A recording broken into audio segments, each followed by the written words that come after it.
สับสนไปเบิดเกิดอาการโคกมาหัวใจห่อนหนทุรนทุรายคือใจสิขาดลงเมื่อได้ยินคำว่าเลิกกันได้แต่ยืนสตันมึนงงคงเป็นมือสุดท้ายอีหลี หน้าที่หัวใจ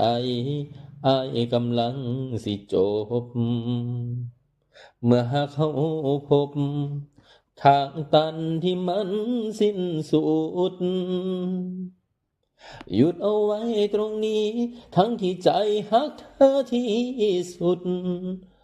เจ็บเหงากำลังสิมุดเข้ามาเป็นหมู่อายหูอยู่ว่าเป็นมือสุดท้ายให้อายขอก่อนสิไปได้บ่คนหูแม่นเจ้าบ่ฮักแม่นเจ้าบ่แคร์แต่อย่าขอให้เจ้าทนอยู่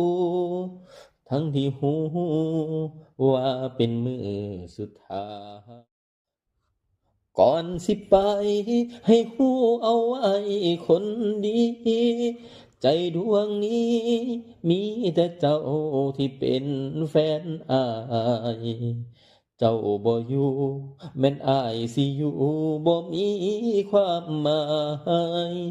ให้หูว่าทุกลมหายใจของอายคือเธอ